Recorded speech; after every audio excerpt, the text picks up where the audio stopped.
अस्सलाम वालेकुम स्टूडेंट्स। जैसा कि आप जानते हैं कि हमारा चैप्टर नंबर 5 काफ़ी इम्पोर्टेंट है और एक अंदाजे के मुताबिक ये 20 या 20 प्लस मार्क्स भी पेपर में दिलवा सकता है। लिहाजा इसके हवाले से न सिर्फ ये थ्योरेटिकल क्वेश्चन में इम्पोर्टेंट है बल्कि एमसीक्यूज के हवाले से भी इसकी अहमियत बहुत ज़्यादा है। तो मैंने ये सोचा कि इस हवाले से एक तो एमसीक्यूज आपको मैं सेंड करूँ और फिर उनको सॉल्व कराऊँ ताकि आपके पेपर भी करीब हैं और आपको इसमें मदद मिल सके। तो चलिए स्टार्ट करते हैं। सबसे पहला सवाल आपके सामने ये है, the dash is a supply curve only because a perfectly competitive firm equate price with marginal cost। Actually देखिए बात ये है कि जो हमारी जो है वो परफेक्ट कंपटीशन की सिचुएशन है उसके अंदर हम ये जानते हैं कि इक्विलिब्रियम एग्जिस्ट करता है जहां पर सबसे पहली बात तो ध्यान में ये लाइए कि हमारा जो यहाँ पे मार्जिनल रेवेन्यू और एवरेज रेवेन्यू का कर्व सेम है जो कि हॉरिजॉन्टल लाइन है। यहाँ हम रेवेन्यू एंड कॉस्ट रख लेते हैं। तो जहां पर इसे मार्जिनल कॉस्ट कट करती है that is the point of equilibrium. तो इसका इक्विलिब्रियम पॉइंट वहां है जहां पे मार्जिनल कॉस्ट इसको कट करती है। तो यहाँ पे मामला ये कि आप ये कहते हैं the dash is supply curve, तो हम ये कहते हैं कि जिसका जो सप्लाई कर्व है only because of perfect competitive firm equate price with marginal cost। तो उसकी जो राइट ऑप्शन बनेगी वो मार्जिनल कॉस्ट ही बनेगी। The marginal cost curve is a supply curve only because a perfectly competitive firm equates it's price with marginal cost. अब मसला ये है कि चूंकि आप जो इसकी हॉरिजॉन्टल लाइन है इसको ही आप डिमांड कर्व भी कहते हैं, जो कि एवरेज रेवेन्यू कर्व ही आपका डिमांड कर्व होता है।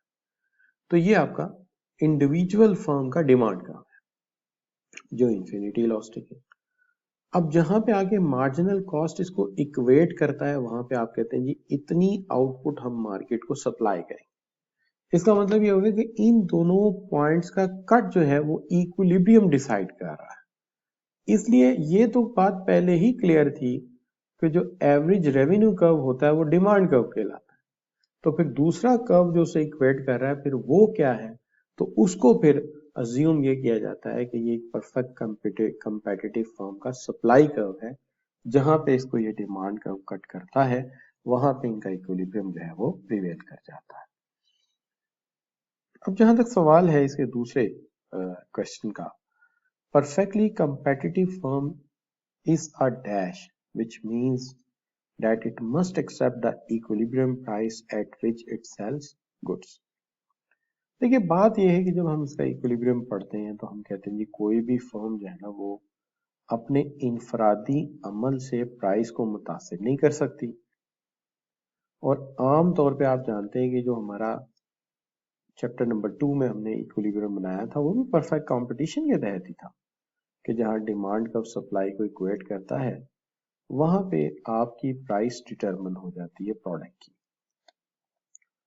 आप इसी प्राइस कर्व को जो है लेटर ऑन इसी प्राइस से आप हॉरिजॉन्टल लाइन ले जाते हैं फर्म के इंडिविजुअल डायग्राम की तरफ और इसी को आप लेटर ऑन एवरेज रेवेन्यू भी कहते हैं, उसका इंडिविजुअल डिमांड कर्व भी कहते हैं और मार्जिनल रेवेन्यू का नाम भी देते हैं और इसी प्राइस पे आप प्रोडक्ट सेल करते हैं। और फिर आप ये भी कहते हैं कि कोई भी फर्म अपने इनफरादी अमल से प्राइस को मुतासिर नहीं कर सकती। तो जब वो अपने इनफरादी अमल से प्राइस को मुतासिर नहीं कर सकती इट मीन्स डैट के फर्म जो है वो प्राइस टेकर है। ठीक है, प्राइस मेकिंग में उसका कोई रोल नहीं है। जो भी मार्केट में प्राइस डिसाइड हो जाती है वो फर्म उसी प्राइस को कबूल कर लेती है, लिहाजा ये प्राइस टेकर है। तीसरा सवाल जब हम बात करते हैं तो हम कहते हैं in a perfectly competitive industry during long run a firm produce at the point where, तो फर्म ऐसे पॉइंट पे प्रोड्यूस करती है जहां पर सूरत हाल ये होती है कि marginal cost is equal to average cost. Marginal cost is equal to average cost. इसकी वजह क्या, देखिए बात ये होती है कि लॉन्ग रन में आप जानते हैं कि फर्म्स आम तौर पे सिर्फ नॉर्मल प्रॉफिट ही कमा पाती हैं। उसकी दो वजूहत होती हैं।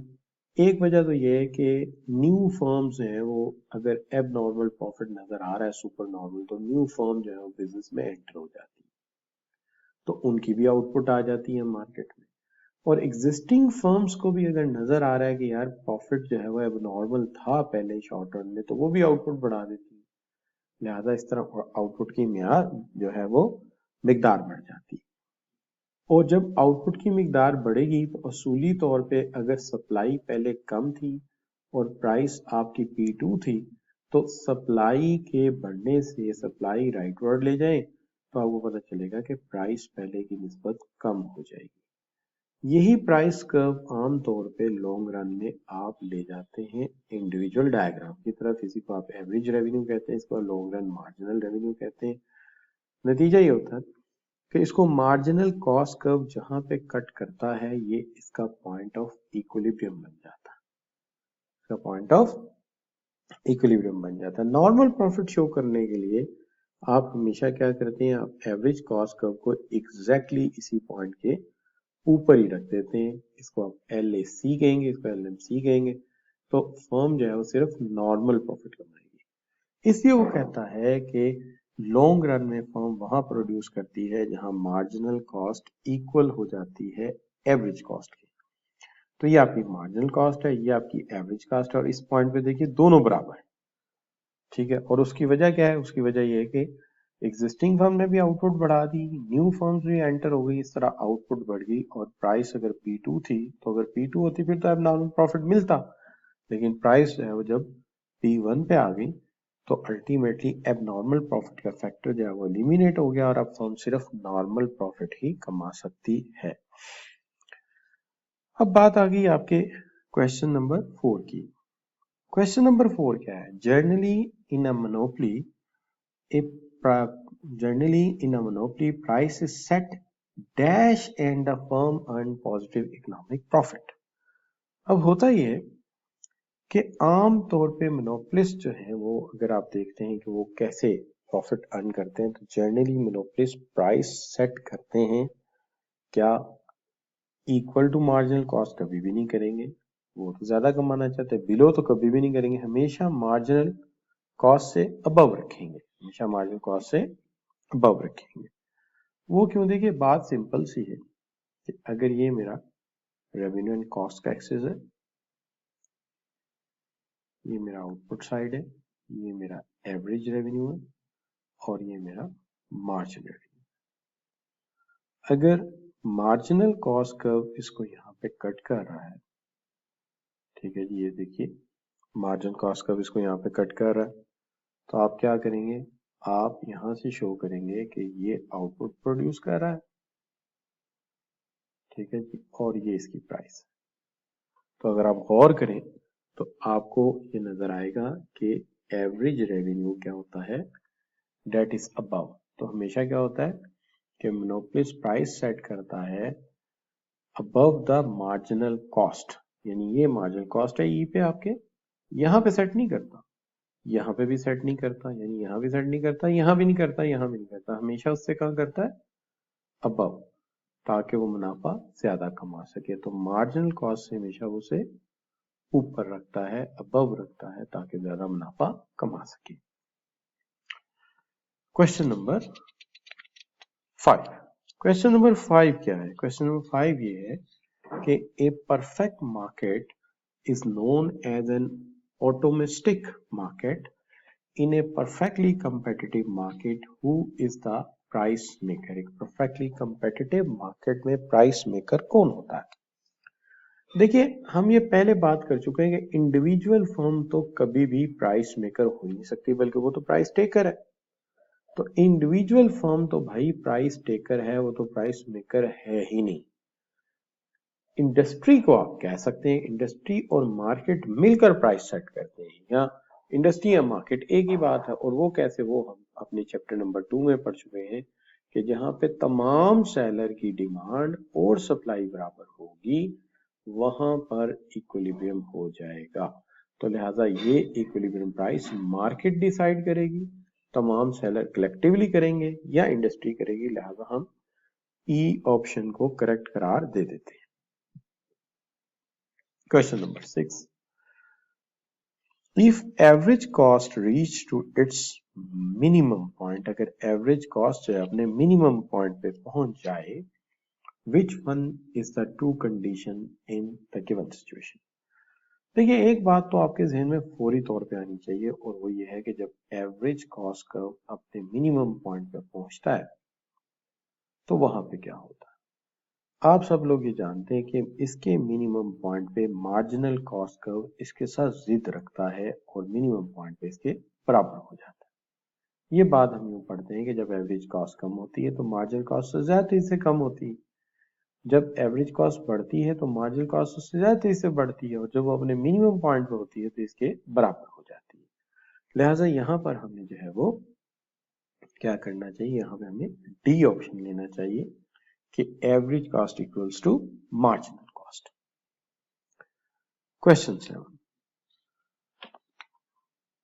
The shut down point for a competitive firm in the short run occurs if at the point of equilibrium, अगर equilibrium point पर।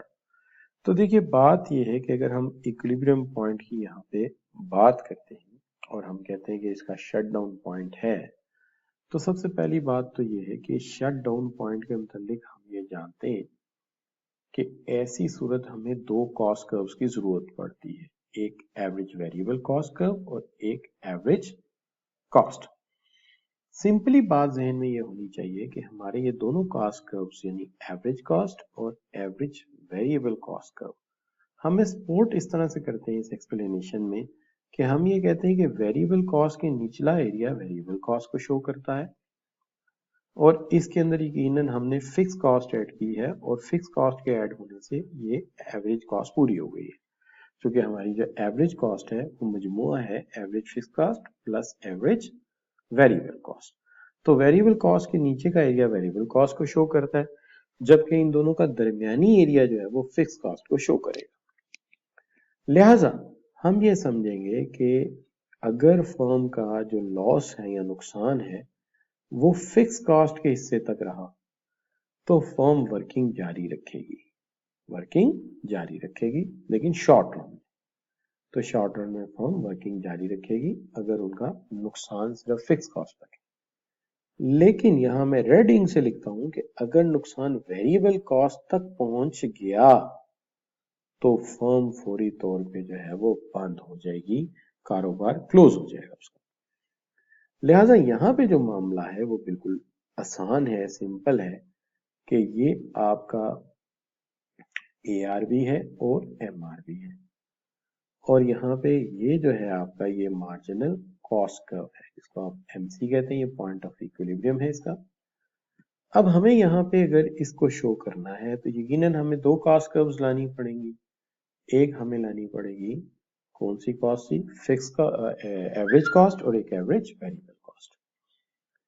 अब अगर एवरेज कॉस्ट बहुत ऊपर चली जाती है, तो नुकसान तो ज्यादा से होकर हो रहा है, लेकिन जब एवरेज वेरिएबल कॉस्ट भी इसके साथ आके ये बात साबित करती है तो बात को समझना ज्यादा आसान हो जाता है कि जनाब फर्म जो है अपनी फिक्स कॉस्ट तो पूरी की पूरी ही कवर नहीं कर पाई, और दूसरी तरफ वेरिएबल कॉस्ट भी उसकी ऊपर आके जो है मार्जिनल कॉस्ट के साथ टच हो गई है इक्विलिब्रियम पॉइंट के ऊपर। इसका मतलब ये नुकसान भी बड़ा है, और फिक्स कॉस्ट तो पूरी की पूरी ही गई, वो तो कवर हो ही नहीं रही आपसे, और वेरिएबल कॉस्ट भी बहुत जल्द लग रहा है कि शायद अबव निकल जाए और वो भी आपसे पूरी ना हो।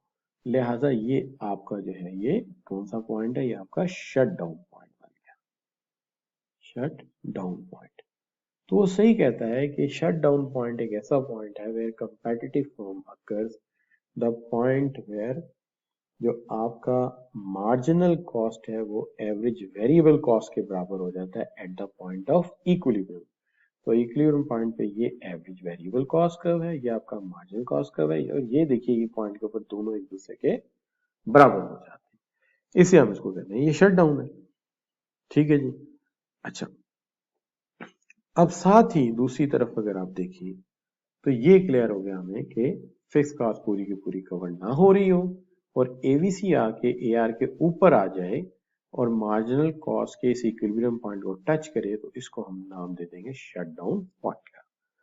अच्छा, तो सही है, सी ऑप्शन जो है वो आपका करेक्ट ऑप्शन हो जाएगा। अब क्वेश्चन नंबर 8 की तरफ चलते हैं। Shutdown point for a competitive firm in the short run occurs. Let's see. अब यहाँ पे गड़बड़ हम ये करिए कि आपको सवाल में हमने शट डाउन ही भेज दिया, जबकि हमें इसे भेजना चाहिए था क्लोजिंग डाउन कह के, ताकि सवाल में थोड़ा सा फर्क आ जाता और आपको बात भी हम समझा सकते।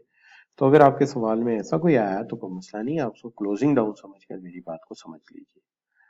अब क्लोजिंग डाउन एक ऐसी सिचुएशन होती है जहां पर के फर्म जो है वो, उसकी सिचुएशन ये बनती है कि उसका नुकसान जो है वो फिक्स कॉस्ट से आगे निकल चुका होता है और वेरिएबल कॉस्ट के जिम्मे तक जा चुका होता है। ये लॉस तो हो ही चुका होता है, इसके साथ साथ उनका लॉस जो है वो वेरिएबल कॉस्ट तक जब चला जाता है तो इसका मतलब ये है कि फर्म के पास वेरिएबल कॉस्ट यानी रॉ मटेरियल के पैसे देने के पैसे नहीं है, या डायरेक्ट लेबर को भी पे करने के लिए पैसे नहीं, तो फिर तो कारोबार ने बंद ही हो जाना है। तो इसको फिर हम क्लोजिंग डाउन कहेंगे।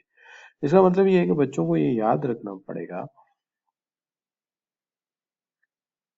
कि अगर ये हमारा ARV है, ये हमारा मार्जिन रेवेन्यू भी है, ये हमारी प्राइस भी है, यहां से अगर मार्जिनल कॉस्ट कर्व इसको कट करता है तो ये पॉइंट ऑफ इक्विलिब्रियम है, नो डाउट। अच्छा जी, फिर इसके बाद आप यहीं से एक लाइन नीचे ड्रॉ करते हैं तो ये आपकी आउटपुट आ जाती है। ऐसी सूरत हाल में अगर आपका एवरेज वेरिएबल कॉस्ट कर्व भी ऊपर चला जाए और आपका एवरेज कॉस्ट भी ऊपर चला जाए तो जनाब सूरत हाल वाजिया हो गई कि आप फिक्स कॉस्ट के साथ साथ वेरिएबल कॉस्ट का भी एक हिस्सा कवर नहीं कर पा रहे। ठीक होगी बात। इसका मतलब ये होगा कि स्टूडेंट्स को यूं सोचना होगा कि अगर ऐसी सूरत हाल हो कि फर्म फिक्स कॉस्ट पूरी की पूरी कवर ना कर पाए लेकिन variable cost curve just equilibrium तक ही पहुंचे, वेरिएबल कॉस्ट सिर्फ इक्विलिब्रियम तक ही पहुंचे, तो ये शट डाउन है। शट डाउन का मतलब ये है कि firm is thinking how to close the business, but if in a condition that we are in a situation fix cost तो पूरी हो ही नहीं रही, वो तो क्लियर है कि फिक्स कॉस्ट वाले मामला तो खत्म हो गया, लेकिन वेरिएबल कॉस्ट भी पूरी नहीं हो रही, वेरिएबल कॉस्ट का भी कोई हिस्सा कवर नहीं हो रहा, तो फिर ये शट डाउन नहीं है, ये फिर क्लोजिंग डाउन है। इसमें फर्म खुद ब खुद बंद हो गई, क्लोजिंग डाउन। तो समझाने के लिए यूं समझ लीजिए कि अगर ये सूरत हाल हो तो समझिए कि अभी बैंक करप्सी होने जा रही है और बोर्ड ऑफ डायरेक्टर शायद बैठ के सोच रहे हैं how to be declare themselves as a bankrupt, business is closed, business is shut down, sorry. लेकिन अगर ये सूरत हाल हो गई तो उनके बैठने की तो गुंजाइश ही नहीं है, तो पहले ही क्लेम हो गया कि आपका कारोबार बंद हो चुका है। फिर तो डायरेक्टर शायद जब आएंगे तो वहां पहले वकील और बाकी सप्लायर कस्टमर जिन्होंने पैसे लेने वो बैठे होंगे, तो इसमें तो कारोबार खुद ब खुद ही बंद हो, क्लोजिंग डाउन। तो लिहाजा शट डाउन जो है वो उससे कुछ बेटर कंडीशन हो सकती है, खराबी की ही कंडीशन है लेकिन बेटर है, लेकिन क्लोजिंग डाउन में तो ये बिल्कुल ही मामला खराब हो जाता है और ये कॉस्ट का ऊपर चली जाती है। तो ये फर्क है शट डाउन में और क्लोजिंग डाउन में। हमारी किताब में इसको इतना वाज़ह नहीं किया जा सका, लिहाजा मैंने कोशिश की है कि यहाँ थोड़े से महदूद वक्त में वाज़ह कर सकूं। अगर कहीं आपको शक लगे, कोई मसला लगे तो आप शेयर कर सकते हैं, लेकिन मैं शॉर्ट सी बात समझाता हूँ फिर कि अगर फिक्स कॉस्ट पूरी नहीं हो रही, average variable cost curve AR के ऊपर आ गया है, इक्विलिब्रियम पॉइंट पे आ गया तो ये शट डाउन है, लेकिन अगर ये इससे ऊपर निकल गया है तो ये क्लोजिंग डाउन है। इसका मतलब ये कि वेरिएबल कॉस्ट का भी हिस्सा कवर नहीं हो रहा और अब कारोबार बंद हो चुका है, और वो है कारोबार बंद हो रहा है और ये है कारोबार बंद हो चुका है, क्लोज हो चुका है, बंद हो गया, डेड हो गया, मर गया। अच्छा बच्चों, अब आगे बात क्या जी, एज इट्स आउटपुट, इसलिए सॉरी ऑप्शन तो हमने डिस्कस नहीं किया, तो ऑप्शन जो है वो क्या है, यहाँ पे एवीसी जो है इक्विलिब्रियम पॉइंट पे एमसी से अबव हो जाता है, एवीसी जो है वो अबव हो जाता है, किससे, इक्विलिब्रियम पॉइंट से, एमसी से अबव निकल जाता है। कहां पे, इक्विलिब्रियम पॉइंट पे, यहां पे नहीं देखना, यहां पे देखे तो अबव निकल जाता है, तो लिहाजा बी ऑप्शन है। लेकिन अगर उसके बराबर आ जाता, जैसे यहाँ बराबर आया, तो फिर हम इसको शट डाउन कहते हैं, लेकिन अगर उससे अबव निकल गया तो फिर ये शट डाउन नहीं, फिर ये क्लोजिंग डाउन है। अब आ गया 10वां सवाल, सॉरी, नाइन्थ क्वेश्चन क्या है? नाइन्थ क्वेश्चन ये है कि as its output increases, a firm's short-run marginal cost will eventually increase because of कि जैसे जैसे आउटपुट इंक्रीज होती है फर्म्स का मार्जिनल कॉस्ट कर्व जो है इवेंचुअली इंक्रीज होता है बिकॉज ऑफ किसकी वजह से जी? उसकी वजह जो है वो बनती है आपके डिमिनिशिंग रिटर्न्स। बात बड़ी सिंपल सी है, अगर ये मेरा एवरेज कॉस्ट कर्व है जो यू शेप है, तो पहली बात ये कि पहले कॉस्ट कम क्यों हो रही थी, मैं यहाँ साथ ही रिटर्न्स को भी डिस्कस कर लेता हूँ।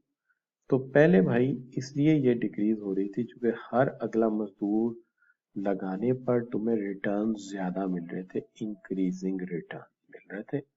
तो इंक्रीजिंग रिटर्न मिलने से कॉस्ट नीचे की तरफ जा रही थी, तो इंक्रीजिंग रिटर्न मिलेंगे तो अल्टीमेटली कॉस्ट जो है वो डिक्लाइन होती जाएगी। लेकिन जब डिमिनिशिंग रिटर्न मिलेंगे, यानी हर अगला मजदूर लगाने पे कॉस्ट जो है पहले से, रिटर्न जो है पहले से कम आ रहा है, तो जाहिर बात है कॉस्ट बढ़ना शुरू हो जाएगी।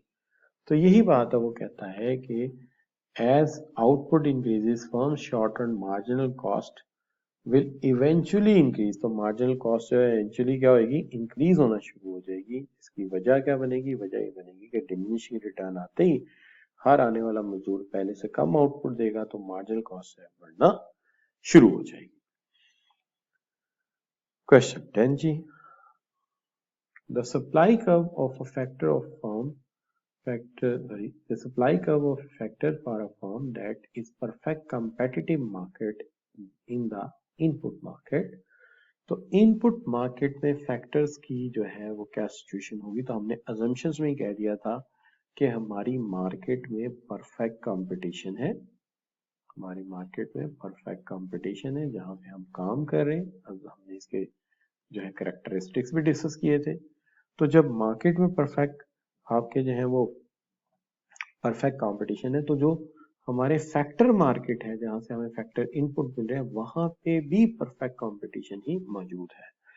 तो यहाँ पे भी जिस तरह प्राइस जो है वो आप कह सकते हैं कि मोबिलिटी है, परफेक्ट मोबिलिटी है, तो यहाँ पे भी फैक्टर्स की परफेक्ट मोबिलिटी है, फैक्टर की परफेक्ट मोबिलिटी है और वो अवेलेबल है, वो इलास्टिक है, आपको जितने चाहिए हो वो दस्तयाब है। तो factors of production are available. चूंकि ये परफेक्ट कंपटीशन है, यहाँ पे ये मफरूजा नहीं रखा गया कि फैक्टर्स हैं वो बाद में कम हो जाते हैं।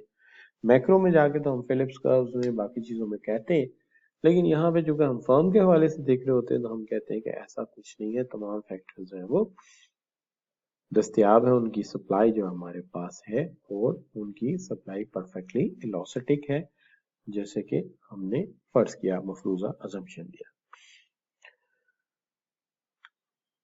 सो सी ऑप्शन आपका करेक्ट ऑप्शन।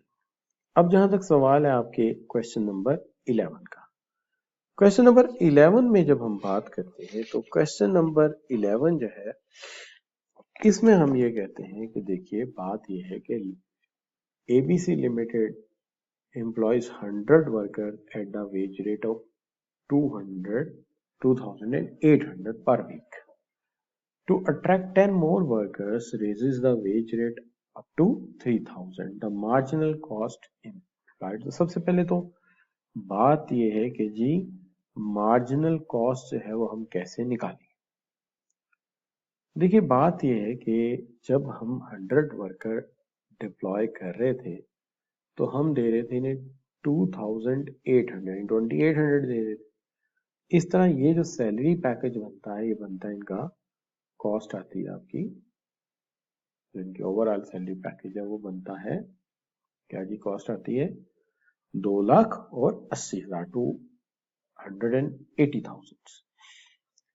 अब जब आप 10 ज्यादा मजदूर लगाना चाहते हो तो समझ वर्कर्स 110 हो गए और साथ अट्रैक्ट करने के लिए सैलरी भी तो बढ़ा रहे हैं आप, उनकी वेज भी बढ़ा रहे हैं, सॉरी, तो वेज होगी आपकी 3,000।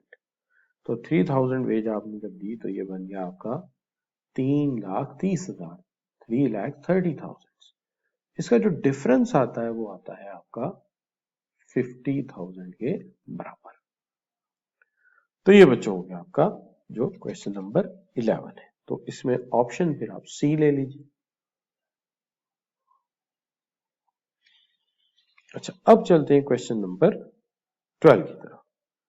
क्वेश्चन नंबर 12 में हम क्या कहते हैं, कहते हैं at the lowest point of average cost curve marginal cost is.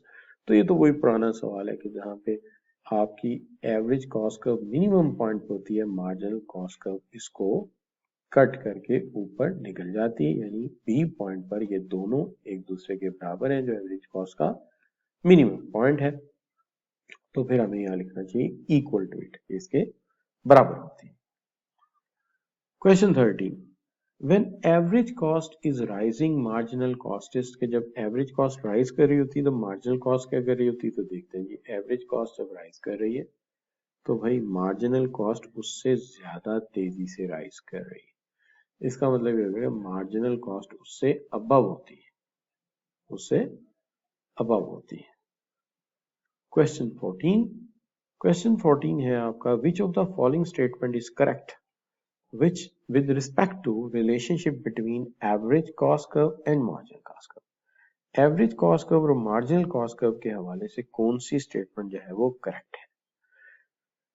तो देखिए सबसे पहली बात तो ये है कि यहाँ पे हम ये कहते हैं average cost curve will slope downward and marginal cost curve is less than average cost। बात काफी समझने की है कि जब एवरेज कॉस्ट कर्व ये रहा, मार्जिनल कॉस्ट कर्व ये रहा, तो जब एवरेज कॉस्ट कर्व स्लोप करता है downward when marginal cost curve is less, तो ठीक है मार्जिनल कॉस्ट कर्व उसके नीचे होता है, ये तो बात करेक्ट है, तो ये बात ठीक लग रही है। बी क्या है, the average cost curve will slope upward and when marginal cost curve is less than it, तो अपवर्ड नहीं होता, वो तो डाउनवर्ड जा रहा है उस वक्त, तो ये गलत हो गया। Average cost curve slope up downward when marginal cost is more than average cost, तो मोर देन तो नहीं, वो तो उससे बिलो है, ये भी गलत हो गया। There is no direct relationship, ये तो बिल्कुल ही गलत बात कह दी, रिलेशनशिप नहीं तो फिर हम डिस्कस क्या कर रहे हैं। लिहाजा ए ऑप्शन ही इसकी करेक्ट ऑप्शन हो सकती है। Question number 15, under the perfect market condition, under the perfect market condition the supply curve of firm the same as. तो सप्लाई कर्व ऑफ फर्म जो है हमने जैसा कि पहले भी डिस्कस किया है कि भाई बात ये है कि ये हमारा एवरेज रेवेन्यू होता है, यही हमारा मार्जिन रेवेन्यू होता है, और एवरेज रेवेन्यू को आप फर्म का इंडिविजुअल डिमांड कर्व भी कहते हैं। तो marginal cost curve actually supply का रोल प्ले करता है कि जहां इसे कट करता है वहां इक्विलिब्रियम हो जाता है, ठीक है जी, और तय करता है कि मैं इस कॉस्ट पे या इस रेवेन्यू पे कितनी सप्लाई दूंगा। तो चूंकि प्रोड्यूसर ने इससे सप्लाई डिसाइड करनी है, ठीक है, अगर प्राइस बढ़ी तो वो और ज्यादा सप्लाई दे देगा, ठीक है ना, तो लिहाजा इससे उसने डिसाइड करना है, लिहाजा ये फर्म का सप्लाई कर्व भी है। तो इसलिए हम इसकी जो ऑप्शन लेंगे वो आपकी ए ऑप्शन होगी, that's the marginal cost curve. अब आगे बात, which of the following will always increase when A manufacturing business increase its output. अगर एक मैन्युफैक्चरिंग बिजनेस अपनी आउटपुट इंक्रीज करता है तो कौन सी ऐसी चीज है जो हर सूरत इंक्रीज होती है। तो जो हर सूरत इंक्रीज होती है वो है इसकी टोटल कास्ट, और उसकी वजह ना पूछने वाली है, यहाँ बड़ी आसानी से समझने वाली है। वो इस तरह से कि देखिए टोटल फिक्स कास्ट तो चेंज नहीं होती, वो तो फिक्स ही रहेगी अलोंग द आउटपुट एक्सेस, लेकिन जो आपकी वेरिएबल कॉस्ट कर्व है वो एस शेप होती है, टोटल वेरिएबल कॉस्ट कर्व, और टोटल कास्ट कर्व भी एस शेप होती है, और थ्रू आउट द आउटपुट जैसे जैसे आपकी आउटपुट बढ़ती रहती है टोटल कास्ट में इजाफा देखा जाता है, इसलिए टोटल कास्ट को ही हम जो है यहाँ पे पिक करेंगे। Question number 17, the equilibrium condition in the short run form the firm. तो आप जानते हैं मैथमेटिक्स में आप पढ़ गए हैं, जहां पर आपके मार्जिनल रेवेन्यू कर्व, जिसको आप एवरेज रेवेन्यू भी कहते हैं परफेक्ट कंपटीशन में, और आपका जो है वो मार्जिनल कास्ट कर्व उसको कट करता है, ये इसका पॉइंट ऑफ इक्विलिब्रियम होता है। इसको हम प्राइस डिक्लेयर कर देते हैं, इसका क्या होता है जी, इक्विलिब्रियम होता है। और दूसरे क्वेश्चन नंबर 18 है, जिसके अंदर हम कहते हैं in the short run a firm will stop production if. Short run में फर्म जो है प्रोडक्शन स्टॉप कर देगी अगर, तो सवाल ये है कहां पे स्टॉप कर देगी। तो पहला ऑप्शन दिया हुआ है इन्होंने जनाब कि marginal cost was equal to marginal revenue, तो बिल्कुल ठीक है, यहाँ पे स्टॉप कर देंगे, इससे आगे प्रोडक्शन नहीं करेंगे। तो देखिए आमतौर पे इसकी वजह क्या होती है, वजह को अगर आप थोड़ा सा और से देखें तो कोई इतना बड़ा मसला नहीं है। क्या मसला क्या है जी, देखिए आप अब ये तो कॉन्सेप्ट जानते हैं कि marginal cost is the cost of the next unit and marginal revenue is the revenue of the next unit. तो अगर मैं ई पॉइंट से आगे जाता हूं तो ईमानदारी से देखिए कि आपका जो मार्जिनल रेवेन्यू है, अगर फर्ज कीजिए मैं एक पॉइंट आगे चला जाता हूं, चले मैं चला गया, यहां चला गया, मैं इससे एक पॉइंट आगे चला गया, तो आपकी नेक्स्ट यूनिट की कॉस्ट ऊपर चली जाती है, नेक्स्ट यूनिट कॉस्ट ऊपर चली जाती है, और नेक्स्ट यूनिट की जो प्राइस है या नेक्स्ट यूनिट की जो एवरेज अर्निंग है वो नीचे रह जाती है। लिहाजा एवरेज रेवेन्यू नीचे रह जाता है, जो अर्न करना है वो नीचे है और जो कॉस्ट करनी है वो ऊपर है। तो लिहाजा ये तो गलती होगी, तो लिहाजा हमें यहीं पर ही हमेशा स्टॉप कर देना चाहिए जहां पे एम सी इक्वल हो जाता है एम आर के, उससे आगे हमें जाना नहीं चाहिए। तो ए ऑप्शन ही करेक्ट ऑप्शन बनेगा। अब रही बात आपकी 19 क्वेश्चन की, diseconomies of scale occur. Diseconomies of scale कब अकर होती हैं, तो वो है in the long run average cost begins to rise, in the long run average cost begins to rise. यही बात पिक कर लेनी चाहिए हमें, क्यों, ये आपका long run average cost curve है, फर्ज कर लीजिए LAC। तो यहां तक तो जहां पे इसकी कॉस्ट कम हो रही है यहाँ पर तो इकोनॉमीज ऑफ स्केल है।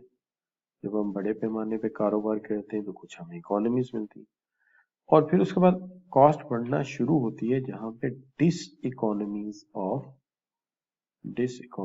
ऑफ स्केल आती है, वहां पे इसकी जो है वो कॉस्ट बढ़ना शुरू हो जाती है। तो लिहाजा डिसइकोनॉमीज ऑफ स्केल जो है मिनिमम पॉइंट से आगे जाके आती हैं। लिहाजा diseconomies of scale occur when long run average cost start to rise, जब वो राइज करना शुरू करते हैं। जब वो डिक्लाइन करना शुरू करते हैं तब तो इकोनॉमीज होती हैं, और राइज की वजह वो डिसइकोनॉमीज ऑफ स्केल बनती है। A firm that break even after the all economic cost are paid is earning।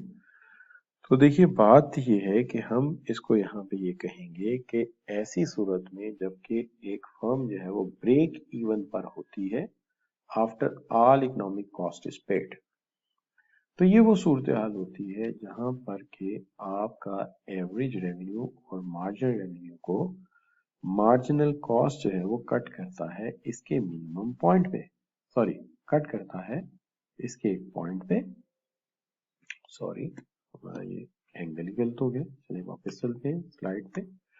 तो जनाब यहाँ पे इक्विलिब्रियम आता है, तो ये यहाँ पे आउटपुट डिसाइड हो जाती है, ये हमारा मार्जिनल कॉस्ट है, ये ओरिजिन, ये प्राइस, ठीक है जी।